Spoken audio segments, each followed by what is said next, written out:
History is all around us. There are secrets of our past around every corner, hidden in our streets, buried under our feet. And in this series, I'll be uncovering those secrets by exploring Britain's most historic towns.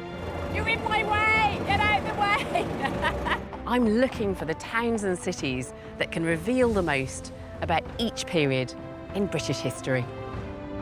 That sent shivers down my spine. Yeah. That's amazing. I'll be deciphering clues in familiar landscapes, bringing lost landmarks back to life, and turning back the clock to reveal how these towns looked at key stages in their history. You shouldn't be in here, should you? From the Georgians to the Edwardians, the Plantagenets to the Civil War, I'll reveal the story of an era through the story of a single town. Today, I'm in Britain's most Stuart town. For more than 200 turbulent years, it was the home of the Scottish royals who would become all-powerful.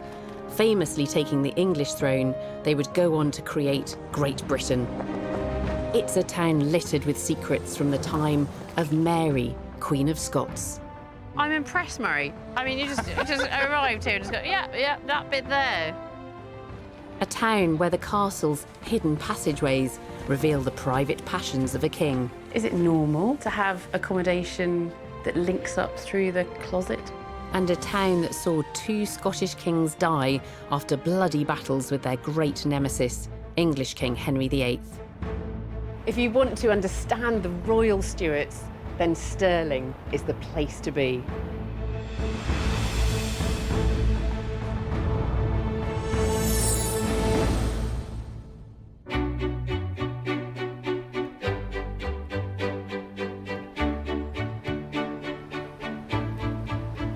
The modern city of Stirling lies nestled in the Forth Valley. It forms the gateway to the Highlands. And it's a bustling, thriving city, full of families, thronged with tourists who flock here to see the picturesque castle and its historical monuments.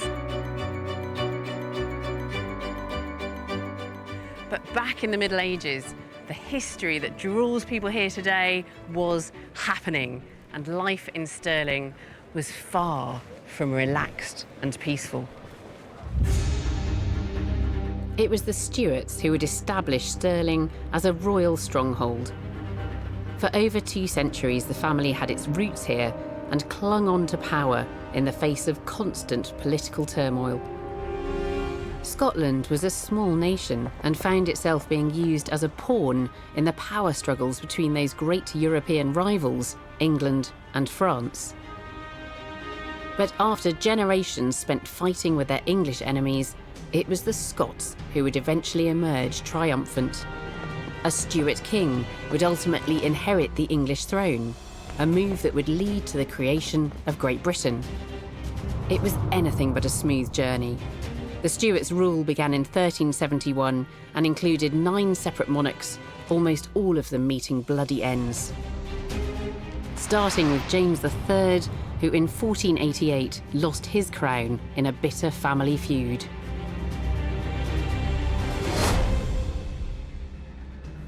This is Cambus Kenneth Abbey, or at least it was. Most of it's in ruins. It's just the bell tower, which is still standing.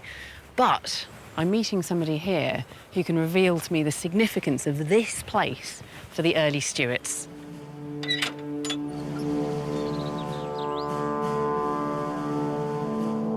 Historian Dr. Claire Hawes is an expert in Scotland's medieval politics. There seems to be so much political instability in Scotland during this time, and it's all about power, isn't it? Absolutely. I mean, it was a phenomenally successful dynasty in terms of their longevity, but individual kings and queens tended to have a bit of a rough time politically, though. There was quite a few violent and or untimely deaths among these sort of Stuart monarchs.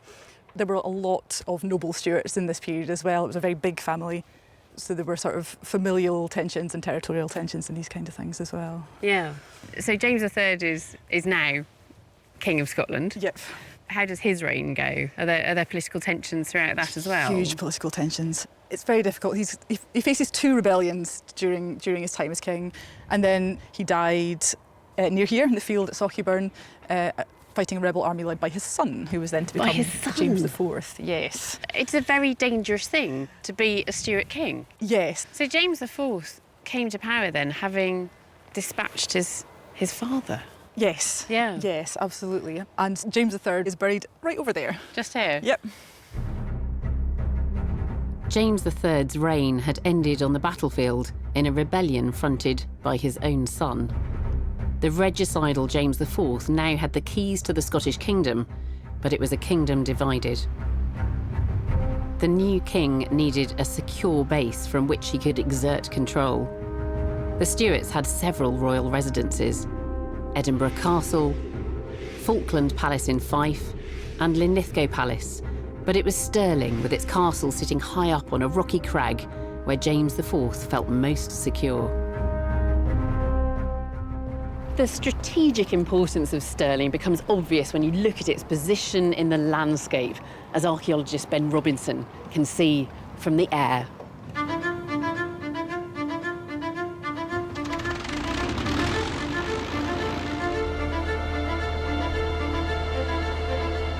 I've just got my first view of Stirling Castle, sitting on this craggy outcrop in the floodplain. It's quite amazing, and it's a real gateway location. It's right on where the highlands start and where the lowlands begin. And the key to this area is the River Forth. If you're to get from the lowlands into the highlands, you need to cross the Forth. And this castle is the defensive key to this whole area. It overlooks everything. It's a crucial bridge. It's an immensely strategic location. If you want to capture Scotland, you have to capture this castle. King James now had his fortress, and he would need it. In the late 15th century, the Scots were caught up in the power struggle between England and France. For years, the Scots had decided it was a safer bet to build an allegiance with the French rather than the English. James IV wanted to maintain and strengthen these links to the continent and expand Scotland's influence. And you can see the scale of his ambitions here in the great hall he built at Stirling Castle. This is a fantastic space, isn't it? Yes, that's about the grandeur. That's about getting the impression of status and power. I'm meeting Professor Michael Brown to find out how King James IV tried to balance Scotland's delicate relationship with England and France. What would have happened in this great hall? What does James IV build it for? All the 15th century Stuart kings are really concerned about the way they stand in Europe, the connections they can make. But I think by the time you're getting to James IV, it's not exactly an obsession, but it's certainly something which is central to his policy. So building a great hall like this is not simply meant for entertaining or impressing Scots. It's meant to receive embassies from other kingdoms, people coming to his court, who are then going to take their impressions back to their employers, to their rulers. And what about his relationship with France then? I mean, Scotland has the old alliance with France. There must have been a tension there, and the relationship then of Scotland with England. Yes, I mean, I think we are at a kind of pivotal period in the late 15th and early 16th century, where the French alliance offers Scotland a way of looking beyond its boundaries. But then, in the early 1500s, he makes a peace treaty, the first formal peace treaty with England for over 150 years.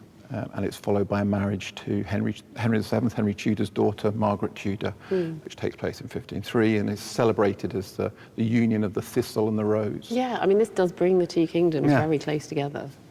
And so then what happens? I mean, these alliances with England and France, which one comes to the fore? I think there's a tension. You know, James is, in a way, playing off both sides, but wants to be recognised as a player. And that's the problem, I think. In the early 16th century, James IV was playing high-stakes political poker. He'd signed a peace treaty with England and even married Henry VIII's sister, Margaret Tudor, but he'd continued Scotland's old alliance with England's enemy, the French. It was a risky strategy.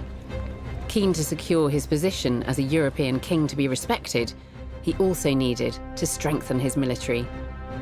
And from his vantage point at Stirling, James IV looked towards the sea. I'm travelling just a few miles out of Stirling to visit an archaeological site that I think might provide the key to understanding the scale of James IV's naval ambition.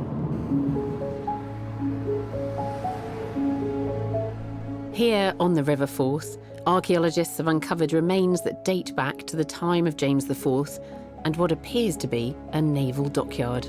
Shall I stick that on, yeah, please? of course. Yeah. Then I'm a proper member of the team. I'm meeting coastal archaeologist Ellie Graham to find out more.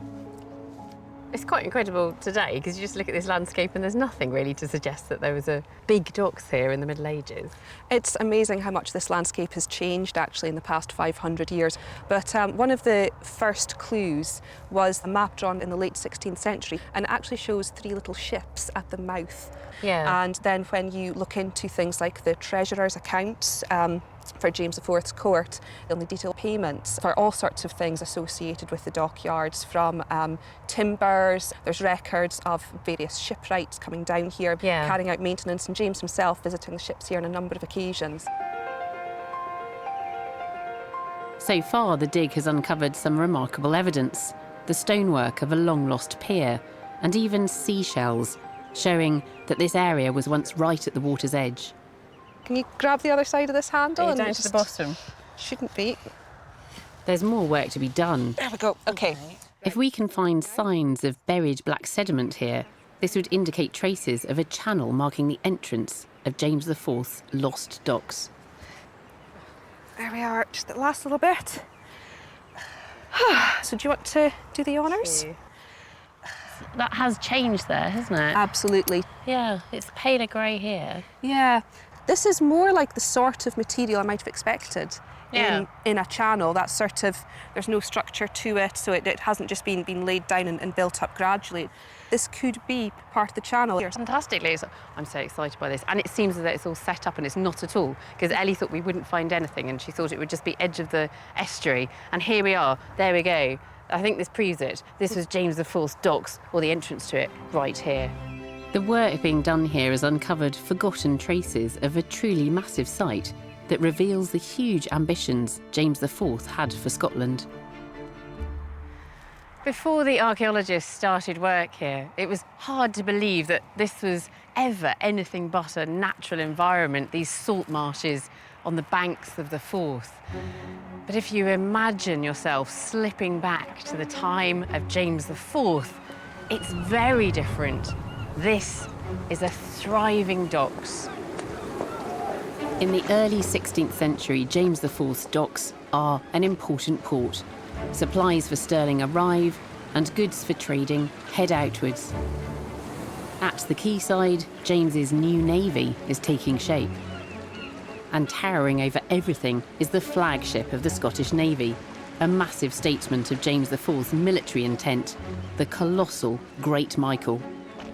At around 73 metres long, the 4-masted warship is crewed by 300 mariners and 120 gunners, and is capable of carrying 1,000 soldiers into battle. The Great Michael is twice the size of anything in the English Navy, and James IV would soon be needing every bit of military equipment at his disposal. His attempts at playing power politics would soon bring him into conflict with his hot-headed English brother-in-law, Henry VIII. I'm in Stirling, investigating the legacy of the Scottish royal dynasty, the Stuarts. The city's famous castle still dominates the modern landscape, and back in the 16th century, the Stuarts needed a stronghold. Tensions between Scotland and England were running high. The Scottish King James IV had hoped to turn his nation into a great military power, and now had the biggest warship in Europe moored up in his docks on the Forth. All of this effort to turn Scotland into a military power, but it wasn't to last. In 1513, James IV met King Henry VIII's army at the Battle of Flodden. What he'd started to build here crumbled away. The famously volatile English king had reignited war with France.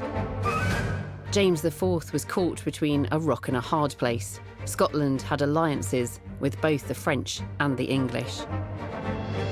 In 1513, James IV was drawn into the conflict, and the Scottish king was killed fighting the English.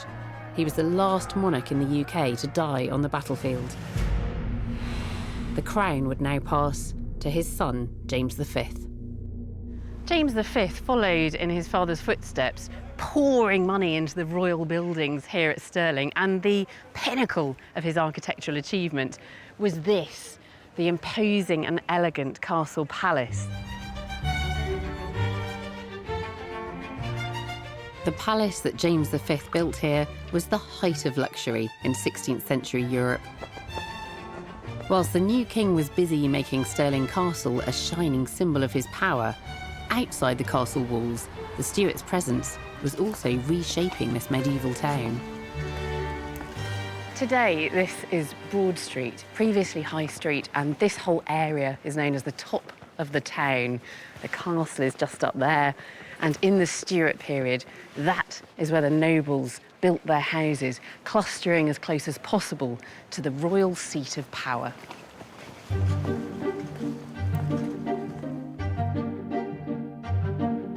In the time of James V, the growing population of his royal capital was packed along the slopes of this relatively small town and created big issues. I'm meeting local historian John Harrison to find out what life was like for real people living in pre-industrial medieval towns. John, what would it have been like for the people of Stirling outside the castle, living in the shadow of the castle? If you think of it seen from outside, you have the castle at the top, and that's the seat of royal and military power. The sort of area where we are now is one of the more prestigious sort of parts of the town proper, exemplified by the church just behind me. So the here, kind of for next example. tier of society. And then as you move down the hill, there is a tendency for the social standing and the wealth of the people who live there to go down. And at the very bottom of the town, there's a street called the Dirt Row. And this is trickle-down economics, and you can see what trickles down this long hill. So it's not actually called Dirt Row? It's called the and Dirt Row. That is Dirt Row? Dirt Row. Yeah. But a lot of towns have streets like that and a layout like that. There's a Foul Vennel in Dunfermline. There was a Shitwind in Glasgow. Really? And So Stirling's say it not like alone. it is, not alone. So Stirling would have presumably stunk to high heaven. We've got to be clear that all pre-industrial towns stank to high heaven. Right, it's not just Stirling. What about all the human waste and the manure, though? I mean, what happened to that? It had to go somewhere. It was a huge issue and very contentious. In theory, people are supposed to put, for example, their stable and bio waste out in a heap in the street a day or two before it's going to be removed, and then it should be carted out to the fields. But in practice, of course, what happens, a lot of it just gets washed down the street whenever there's a rainstorm.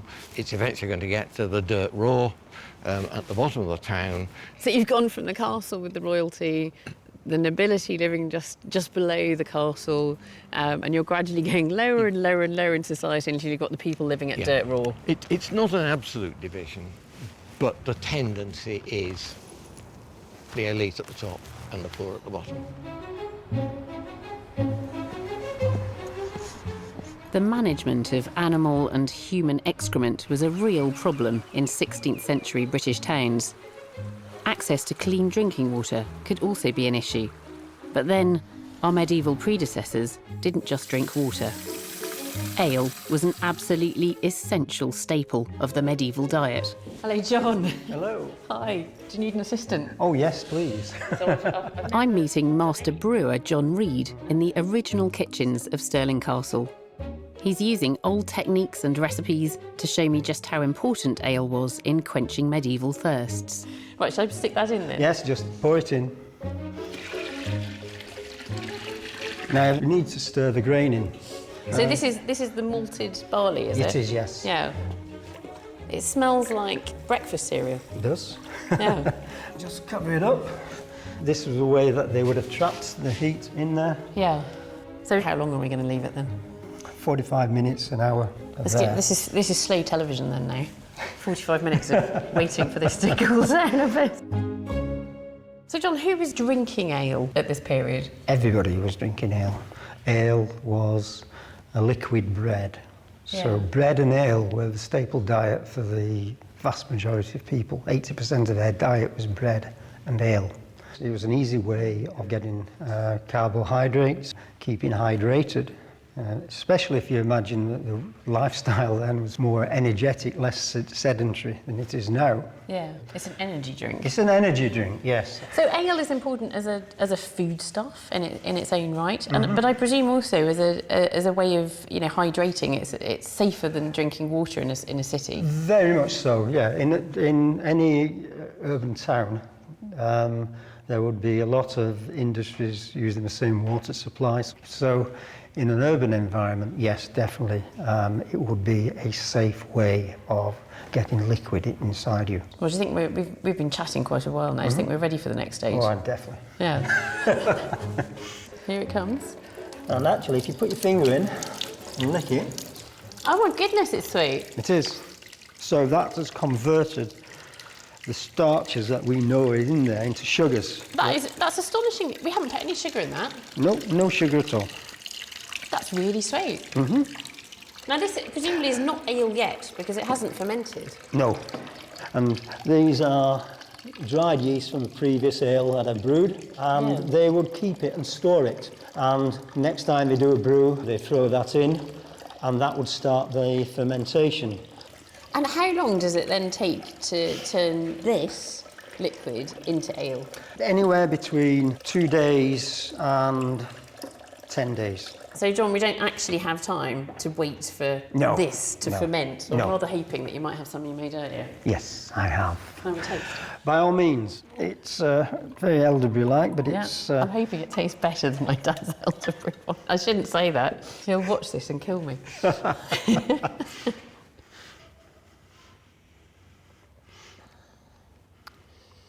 Gee, that's rather pleasant, John. I quite like that. I think you should start bottling this and selling it, John. It's fantastic, thank you. Yes. That's an authentic taste of medieval Stirling. Great. Cheers. You can have some. Oh, I'll join you with one of those.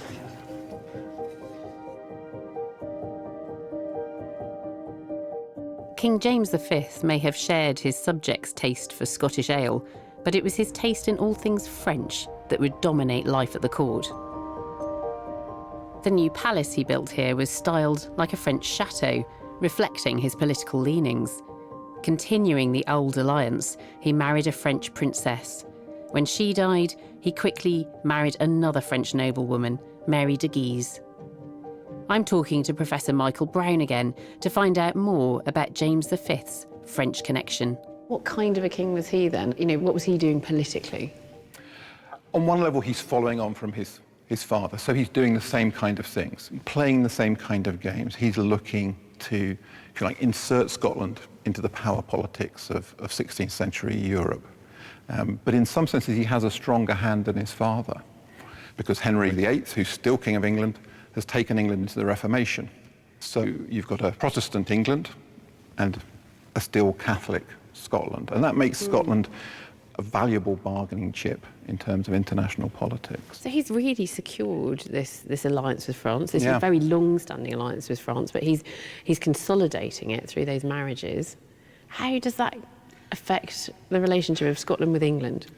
Well, Henry has burnt his boats to a certain extent. He's cut England off from Europe, quite topical. And Scotland is, in a sense, in a position to choose between a quite anxious Henry and an alliance with a French king. And in 1541, Henry goes north to York and waits there for James V to come and meet him, and James snubs him. James refuses to come south. I think he's worried that once he's in England, Henry VIII's reputation for gentle behaviour towards people is maybe a little bit shaky. So James stays put in Scotland, and Henry is deeply offended, and war breaks out soon afterwards.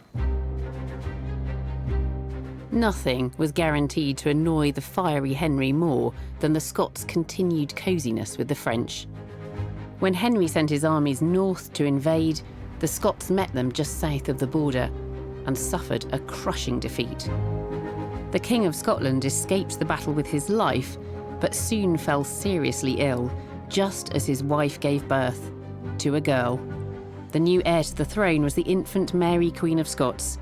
James V was despondent. He lay on his deathbed feeling wretched and desperate about the future of the Stuart dynasty. He's quoted as saying, "It came wi' a lass and it will gang wi' a lass." He didn't trust a woman to rule his kingdom, and he died 6 days later. Scotland now had its first Stuart queen. Could she prove her father wrong? The town of Stirling was centre stage in the dramatic story of the Stuarts. And the most famous Stuart of them all, Mary, Queen of Scots, would now continue the legacy. As a tiny newborn baby, Mary became Queen of Scotland. And 9 months later, in September 1543, she was officially crowned right here in Stirling Castle. The young Queen Mary's father and grandfather had both died battling the English king, Henry VIII. Henry now schemed to insert himself into the life of the young Scottish queen. I'm meeting Nikki Scott from Historic Environment Scotland in the beautifully restored palace here at Stirling Castle. So this is the Queen's bedchamber? This is the Queen's bedchamber.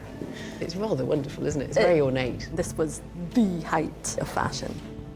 So Mary's this infant running around in the castle, but there must have been plans for her future already being set in place. Oh, absolutely, and nothing more so than her marriage. Who Mary was going to marry is absolutely one of the most crucial questions that was facing the country at the time. Does she marry into England, thus allying Scotland with its old enemy? Does she marry France and preserve the old alliance? Yeah, that's what she can do for Scotland. She can secure an allegiance. Yes, absolutely. Yeah. And if she can secure peace or a treaty with one of those sort of great kingdoms, then that's going to be of massive benefit to the country. Yeah. Mary's famously impulsive great-uncle Henry VIII already had plans for her future. Rather handily, he has a 5-year-old son, Prince Edward, and surely a perfect husband for the young Scottish Queen. By marrying his son to Mary and getting control of Scotland, he can do what English kings have been trying for centuries before to do and pacify Scotland. Yeah. So he's very interested in that marriage, but it doesn't go according to plan. He's very determined to get control of the person of the little queen and wants to bring her to England. That doesn't go down well with the Scots, who want to keep control of Mary, essentially. Yeah. And so Henry invades. Henry's troops marched north as his determination to get his hands on Mary, Queen of Scots, and therefore the Scottish crown, sparked yet another feud between the bitter enemies. The conflict that followed was referred to later as the rough wooing. There was nothing romantic about it. The Scots threw up huge defensive walls around Stirling to protect the young Mary, and they remain the best preserved city walls in Scotland, and parts of them are to be found in some very unusual places.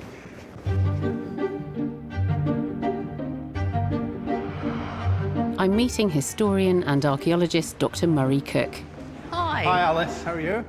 In the delivery yard of a shopping centre. After you. So this is 16th century? This is the 16th century bastion, known as the Thieves' Pot, built to deter Henry VIII. So is this 16th century too? Some of it's been rebuilt, yeah. But this is definitely 16th century here. So the bastion is part of the city wall, so if you've got a city wall, you need to be able to defend it. Yeah. This is a 16th century gun loop. Oh, right. For a small cannon? For a very small cannon. It would still do a lot of damage. And then up here, well, here we go then. There we are. Out of the medieval into the 21st century shopping centre. It's weird. I feel as though I've just time travelled. Look, take me back to the 16th century. Are there any more of these walls to find? Oh, yeah. Take me there. Yes, let's go. Stirling's old city walls defended the southern perimeter of the town. Along the pathway below the castle there's some unusual Royal Stuart archaeology.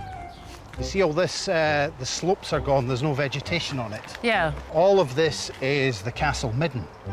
All of it's the rubbish from the king's old buildings up above us. Yeah. And what we're looking at here is 800 years of everything that was consumed in the castle dumped over the side. So That was the normal thing to do, was it? You just, yeah, you just got your rubbish and you just chuck it over the side. So did you find any material that dated back to the time of the Stuarts? lots of stuff with the Stuarts, lots of stuff that was thrown over when Mary Queen of Scots was here. Can you see any now? If we might have to wander up and down a bit. Oh, Yeah. What's that? That is medieval. I'm impressed, Murray. I mean, you just arrived here and just go, yeah, that bit there. So this is the local clay being made into pot. It is wheel turned, and you can see fragments of the glaze on the outside. Yeah, little spots of it just still glinting in the sun there. This is easily 15th, 16th century. Yeah. And we didn't plant it. That's fantastic. That could have been there in the royal kitchens, on the royal table. The young Mary, Queen of Scots, was kept safe from the clutches of Henry VIII within these city walls. And it was during this time that the Royal Stuarts helped give Scotland its national obsession. I'm meeting curator of the Stirling Smith Museum, Michael McGuinness, at the training ground of Stirling University's women's football team, and he's brought along a remarkable object. Okay, this is a very historic object. So we're going to wear some gloves. This is the oldest football in the world and associated with Mary, Queen of Scots. That's amazing. And it's intact. It's intact. Tell me about how it was found then.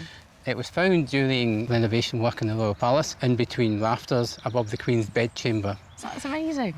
Do we know about the date of it then? We can be fairly accurate because we know the roof panelling and the room in general were decorated in the 1540s. Yeah. It's not any later than that. So what was the game of football like in the Stuart period? Well, there was a game which was a violent mass sport played in the streets involving potentially hundreds of people fighting essentially over the ball. But the Stuart kings were playing a different game. We know that Mary watched the game and it's described that there was 20 people playing it, 10 a side. They played for 1 hour and they changed sides. Michael, it sounds to me like we could make a fairly good case for the Stuart kings and queens were instrumental in the early evolution of the beautiful game. Totally, absolutely. Okay. This 500-year-old football is officially recognised as the oldest in existence. Michael wasn't up for us having a kickabout with his precious original object, but he brought some replicas. It's a bit different, isn't it? Yeah, it is. Yeah. So much lighter than I thought. If we played with it in a normal game, then it'd probably be burst in the first 10 minutes. Yeah. It's lighter than a normal football then, smaller and lighter.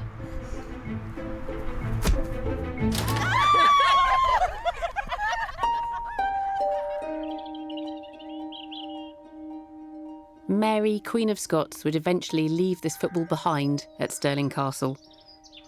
Henry VIII still wanted control of the young Queen, but at just 5 years old, she was smuggled out of Scotland and sent to France, where she would marry the king. But he died in 1560 after just a year on the French throne. In England, Henry VIII was long dead, and Elizabeth was now on the throne. And the widowed Mary returned to her Scottish kingdom. To find out about her return, I'm meeting Nikki Scott again. So Mary comes back to Scotland then, back to the castle, back to these rooms that her father designed. Yes, back to the rooms her father designed and which are now her rooms as the monarch. How old is she when she comes back to Scotland? She's still a teenager, 18, 19 years old. It's a complete lifestyle change for her. She's used to a life of luxury in France and suddenly she has to come back and be a reigning queen in a country that's gotten quite used to managing without the presence of the Queen, thank you very much, and to a country that has just had a religious reformation. So she's now the Catholic Queen of a Protestant country, which obviously creates difficulties for her as well. The political and religious landscape that Mary has returned to is a minefield. And on the ceiling of Mary's new palace is a reminder of her complicated heritage. These are known as the Stirling Heads. They're like a bunch of Renaissance selfies. Oak carvings containing images of people important in Stuart royal life. And they're curious images, aren't they? I mean, there's a funny little cherub thing there. Yes, there's a mix of sort of the mythological figures from classical literature, but also real people. So you have Henry VIII staring out. Yeah. Quite curious to have him, because he can't have been that popular a character at this point. Absolutely not, yes, but it represents Mary's claim to the English throne. Yeah. Because she is Queen of Scots, but she is a descendant of Margaret Tudor, Henry's sister. Yeah, so that's why Mary has got quite a strong claim, actually. She has an incredibly strong claim to the English throne. Fate would conspire against the young Scottish Queen, and things would go spectacularly wrong for her. Female monarchs were viewed with disdain at the time, and objections about her choice of husband, as well as her status as a Catholic queen in a Protestant country, would boil over and eventually lead to her forced abdication. Her fate is sealed. She flees to England, and 2 decades later, Mary is beheaded for her involvement in a plot to assassinate her cousin, Elizabeth I.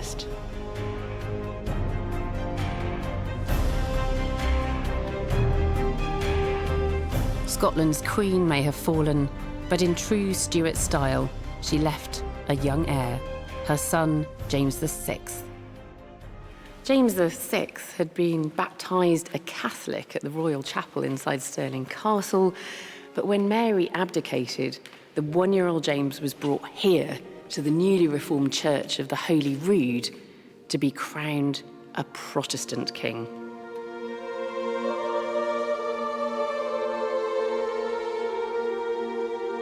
The coronation lasted 3 hours, fairly short by 16th century standards. And afterwards, the infant king was returned to the safety of Stirling Castle. Like his mother, James VI grew up within the protected walls of Stirling Castle, but controversy and conflict were never far behind. I'm about to find out the huge impact James VI would have on the whole of Britain and uncover secrets the castle reveals about the intimate life of the new Stuart king. Stirling was the heart of Stuart Scotland. Despite several angry flashpoints with their noisy neighbours, the English, this Scottish royal dynasty had managed to keep their kingdom together.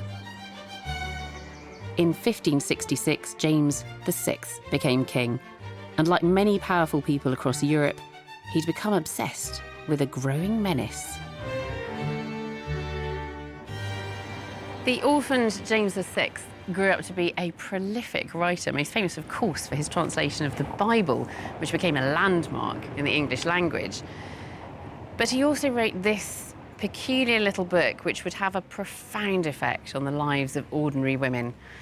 It's called Demonology, and it is a vitriolic attack on witchcraft.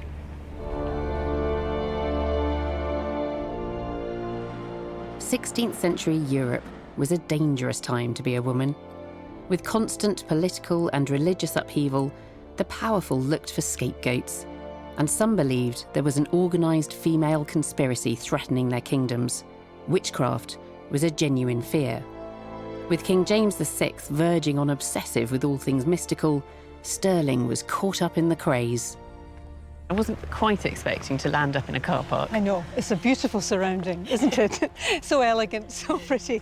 And there we are, hidden underneath a wall and lots of ivy, St Ninian's Well.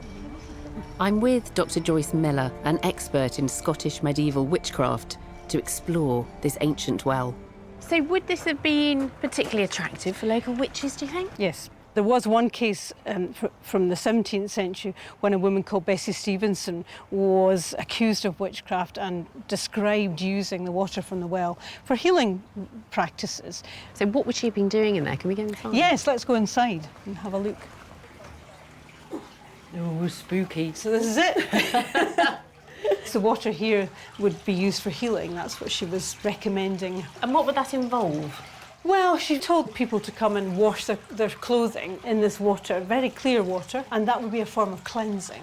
She also incorporated herbs, she incorporated other features such as threads and belts for different kinds of conditions.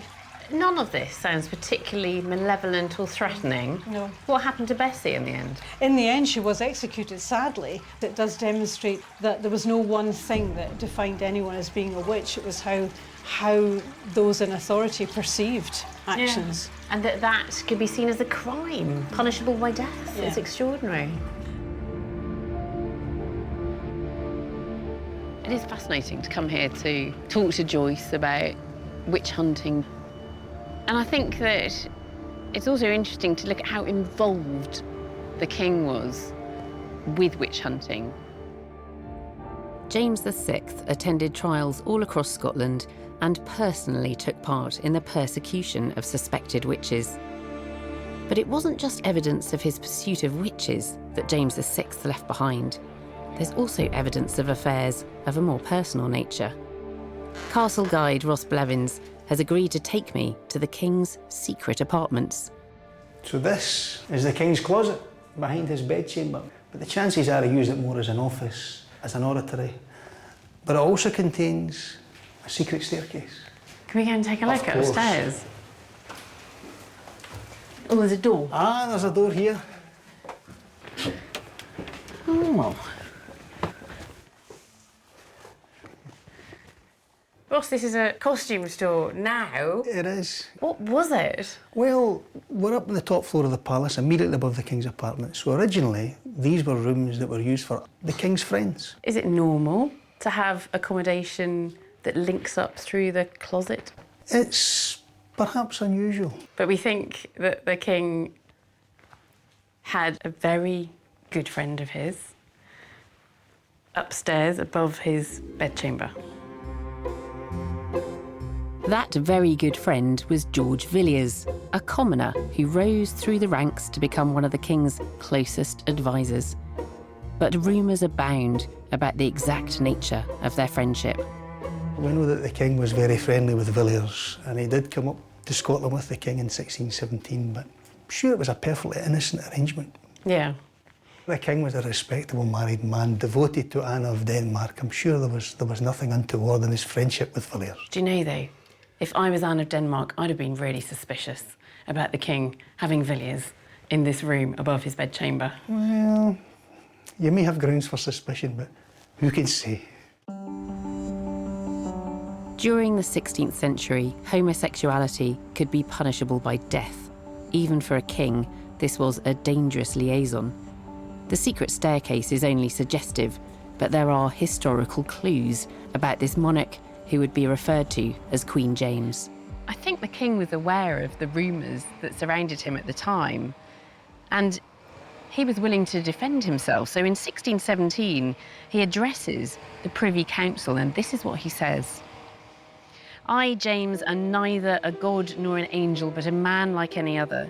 Therefore, I act like a man and confess to loving those dear to me more than other men. You may be sure that I love the Earl of Buckingham, Villiers, more than anyone else, and more than you who are here assembled. I wish to speak in my own behalf and not to have it thought to be a defect. So he was incredibly open about his love of Villiers. What we'll never know is what went on behind closed doors up in Stirling Castle. But I think it is obtuse not to accept that James was a gay king. Whilst King James VI was pursuing his passions here in Scotland, it was events unfolding down south that were about to transform his future. His distant English ancestry was about to have dramatic consequences. When Elizabeth I died childless, James VI, the great-grandson of James IV and Margaret Tudor, was next in line to the English throne. The Scottish king was about to become king of England too.